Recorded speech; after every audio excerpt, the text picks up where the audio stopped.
Hi, this is Lupe Christensen. I'm calling all the way from California.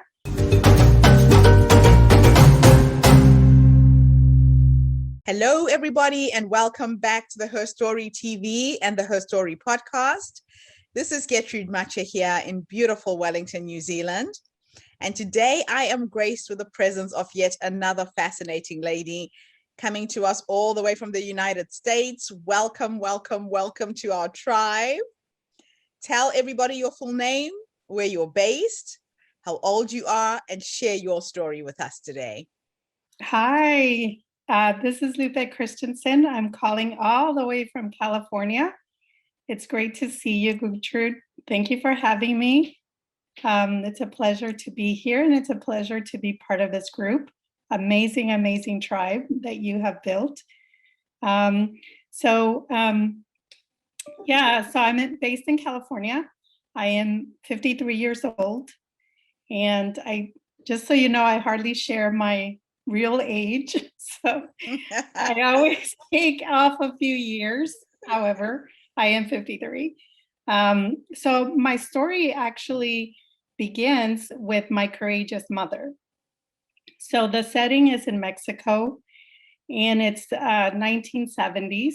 She's a beautiful young lady who marries into a very, very wealthy and a well-to-do family in Mexico. Her new husband is sort of a golden boy type of a man. He grew up in a wealthy family with servants and a father who was in politics. He was actually the commissioner of the small town they grew up in. So she married very wealthy. And after 6 kids, one night on Valentine's Day, her father-in-law, who it was my grandfather at the time, was assassinated. So they were forced to leave the town because the people who assassinated my grandfather were looking for my father next. So it was a family rival. So they left town. They left everything behind. They left land, businesses, money, etc. And my father did not know how to cope with the loss of the father, the loss of the wealth, the businesses. And so he started drinking heavily, became an alcoholic, and couldn't really come to terms with the current situation. So my mother and my grandmother at the time decided that perhaps he should seek treatment, medical treatment in the US. So they organized a trip for him here in the US, and he had been here in the US many times already. So he left 6 kids. My mother, my grandmother in Mexico came out here. And 6 months later, they still didn't know his whereabouts. So my mother decided that she would come to the US to look for him. She was alone with the kids, and my 2 older siblings were, in their teens already, and she thought that they need the father, right? They need a father figure in their life. And so she came out to the US to find my father. 7 years later, the rest of the family migrated to the US. That includes myself.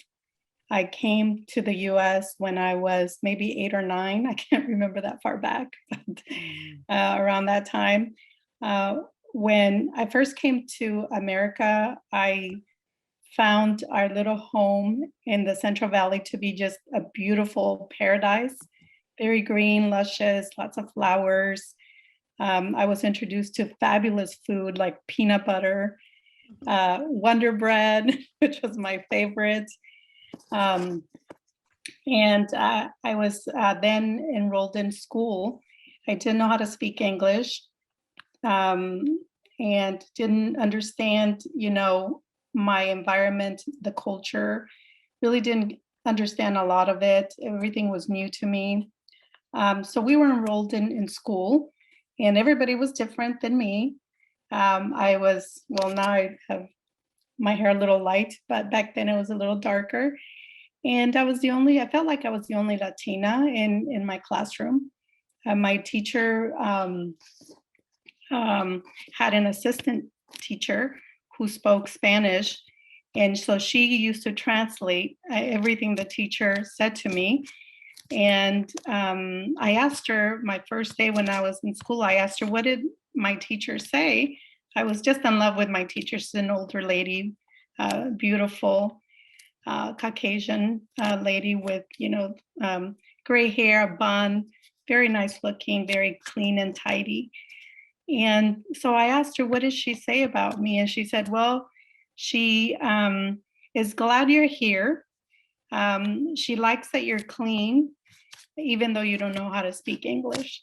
So that kind of stayed with me for a long time, and I still struggle with that because it's true, it was true, but for some reason it just really it resonated with me, and I think because of that I still struggle with the language. I know how to speak the language well, but in speaking situations, that comes back to my mind that I don't know how to speak English.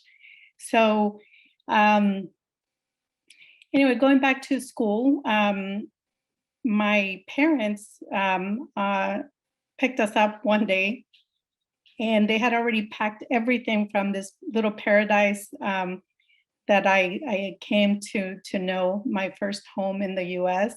They had packed up all our belongings, and we were headed to Lodi in Stockton, in California, and didn't understand what was happening. And we got to this campground and unloaded our belongings. And we were told we were going to spend the summer there, part of the summer there, picking cherries.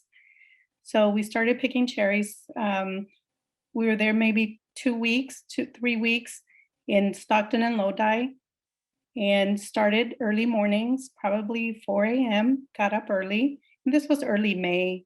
So we left school around the beginning of May, before school was out.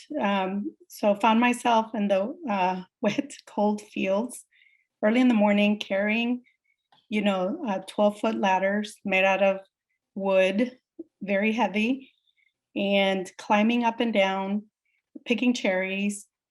And when we finished the cherry season in Lodi and Stockton, we went up to Idaho and Washington. So in Idaho, we did more cherry picking. We did other odd jobs like onion, like I can't even remember what it's called, but it's picking onions, chopping onions, and some other what was that called? We were out on the beets, the beets fields, and just using a hoe to cut the weeds out of the around the plants. So we spent our summers doing that, waiting for the apple season to start in August in Idaho and Washington. And while we waited for the apple season, we worked in a corn cannery. Now I was too small, 8, 10 years old to work in a corn factory, but I think I might have been 14 when I started working in a corn factory. We did that maybe for a month. When the apple season started, we quit that job to work out in the fields picking apples. We finished the apple season maybe around September, headed back home to the Central Valley, and picked oranges, but went back to school after school had started. So we missed, I would say, about 3 months total from school. And, we worked really hard. At least I did. I worked super hard to catch up, but my GPA suffered the entire time I was back in school. Even though I worked super hard, it was just to stay afloat, really. never superseding anybody else, never really showing my true potential, because I was always playing catch up at school. And our GPA suffered. And there were, and this happened every year.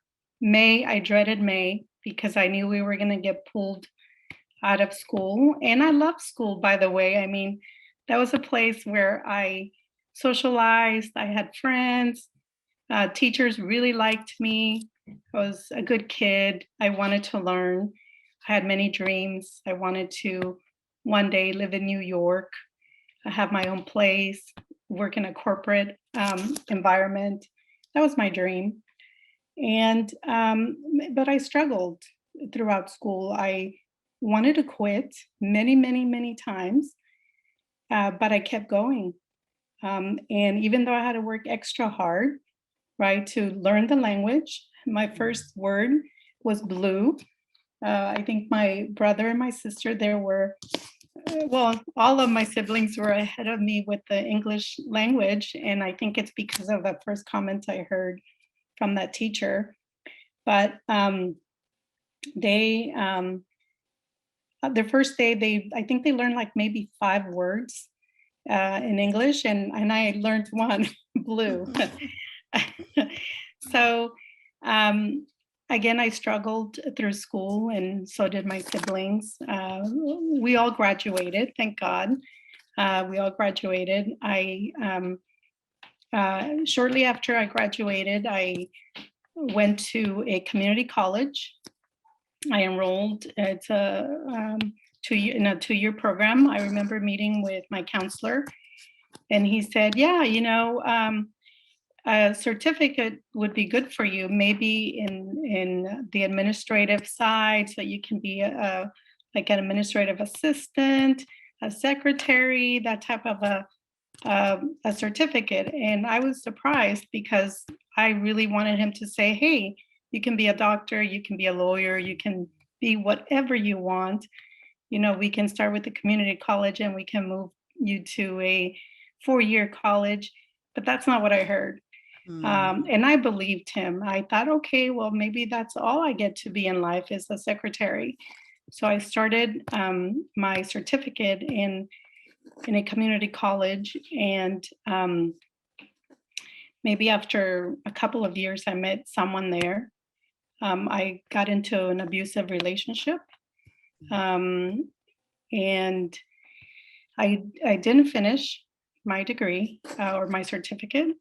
Instead, I started working. I got a job at this local factory called Lewis Ridge. I was like a trainer's assistant, and moved in with this man, this abusive man. We moved in together, and I was in that relationship for maybe, gosh, it's probably longer than 2-3 years, but it was for a while. And one day I had worked late, a little bit late at Lewis Ridge. I was working Monday to Friday, and I didn't want to come in on the weekend, so I decided to stay late one day, Friday, to come in early Monday morning and do some training with new hires. When I got home, he opened the door and he punched me in the stomach and said, "This is just in case you're pregnant," and dragged me through the living room by my hair and my clothes and hit me again in my face and kicked me and threw me into the bedroom, locked the door, and he wouldn't let me out.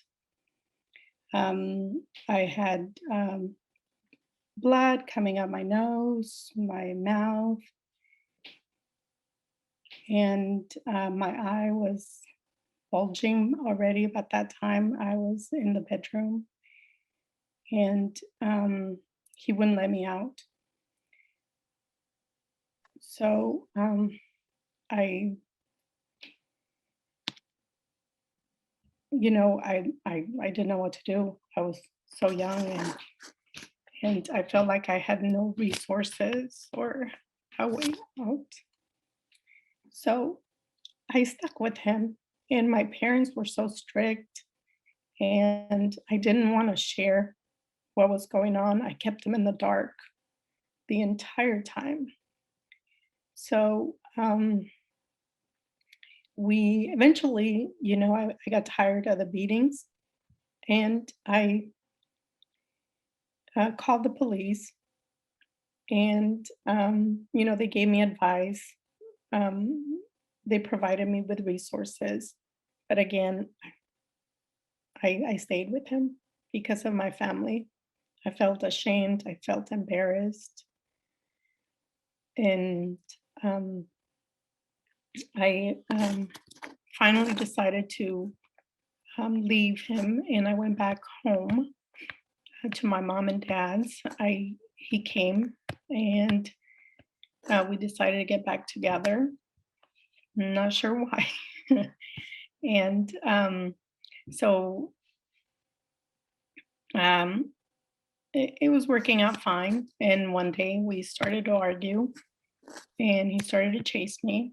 By this time, I was already, a little bit smarter, and I was fighting back and hitting back and running away. And so I ran out of the house. We were living in this house right next to my mom's house. And I remember she was home, but nobody else was home. It was just her in her little house, and I was next door. So he started chasing me around, trying to hit me. I ran out of the house. He managed to throw some punches, hit my face, my stomach, my back, my just wherever he could land a punch. And I remember screaming and coming around the backyard at my mom's house. My mom came out, and she said, "What's going on?" And he was irate, and you know trying to punch me. My mom picked up a chair, and she tried to get between us. Um, he then tried to, like, he reached out like as if he was going to strike my mother. At that point, I realized that that's it. That's it. Right? He can do whatever he wants to me. He can hit me. He can punch me. He can pull my hair. He can do whatever he wants to me, but no one lays a hand on my mother. So I took the chair down. Somehow I managed to take the chair away. I pushed him away. I called the police, and they came. And so um, one of the police officers that came was a lady, and she pulled me aside, and she said, "He's never going to change. You need to act." So she gave me advice. She said, um, file a restraining order. We'll take him into custody. By the time he's out, you'll have a restraining order against him, and he will not come near you. So I did. I had the courage at that time to file charges, and I went ahead and filed for a restraining order, and he never came around again. And so after that, I decided to go back to school, finish my education. It's a dream I had since I was little, right? To go to college and live with roommates, go to New York, live for a corporate, work in a corporate job. So I enrolled myself in college, went to school a little longer than expected. I had a lot of trauma I had to overcome. So while in college, I started drinking. I was a little bit lost, to be honest. Didn't know how to cope with everything that I had gone through. And so my outlet was drinking, hanging out with the girls. I never really got into, big trouble or anything like that, but just drinking. And so I think it was maybe 1997. I lost my brother to a drunk driver. And at that time, it was an awakening for me. I stopped partying. I graduated from college and I moved to the Bay Area. I want to say maybe in 1999. Started working and have been working for many years in a corporate environment, not exactly New York, but it is a nice area that I live in, and work as a human resources professional for a biotech company currently. So I'm so happy that I stuck with my guns and my dreams to finish school, get a corporate job, and raise a family. So that's where I'm at. Wow, what an amazing story, Lupe. You have been through so much, and you tell your story with such grace. If you were to go back to the younger you, the young woman who got into that relationship, based on what life has taught you, what advice would you give her?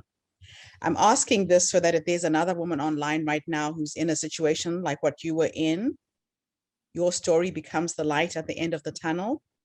What would you have done differently? It's a great story, or that's a great question. I, I think that if I could, talk to that person, I would probably say there are resources that, are available. And at that time, I didn't realize that there were resources available to me. And I'm not the first person that has gone through this, and I won't be the last. And there's no shame in it, right? There's no Which shame in happens it. to so many women. Yeah. There's no shame. And the reason why I didn't act earlier is because I was living in shame and I was embarrassed and I didn't want people to know. And I didn't want people to think or know that I was a failure. But that's not the case. And the other No. thing is there are so many people that are willing to help. So many people. All it takes is for someone to reach out to them, say something. You don't have to be stuck in that place. There are a ton of resources available at work. So would you say friends. that the policewoman who talked to you literally saved your life with the advice she gave you, right? That's absolutely right. If it would have been somebody else, I don't think I would be in this situation right now. I would be probably in a different place. Yeah. But because she provided resources and a way out, and I had not heard that from anybody else because I had called the police multiple times, and it was typically a male coming out, and there was really no real advice or support. But it was that woman that came out that gave me step by step. Here's what you need to do. Yes. And that was it. It was that woman who helped me. Yes. She empowered you with the next steps and the process to take. Right. That is And amazing. that is amazing. And there, just thinking back,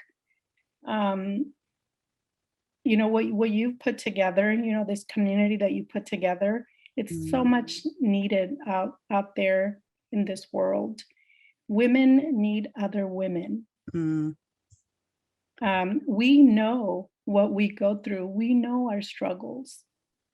And the only other person that's going to help you is someone who's been through that struggle. Yeah.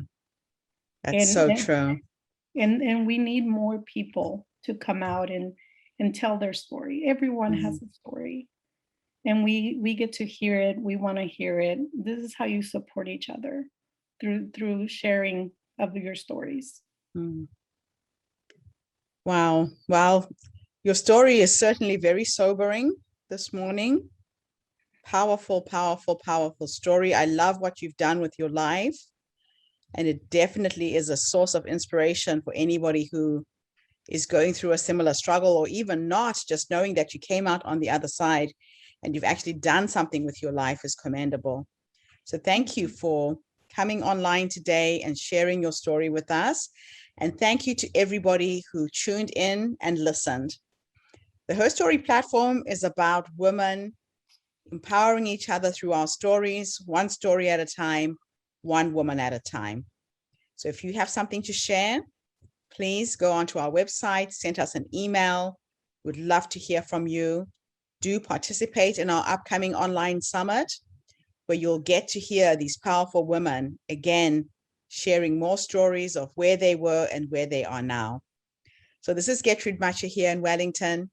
Have a fantastic day wherever you are in the world. And Lupe, thank you so much for being here today. Thank you. It was a pleasure being here. Bye for now, everybody.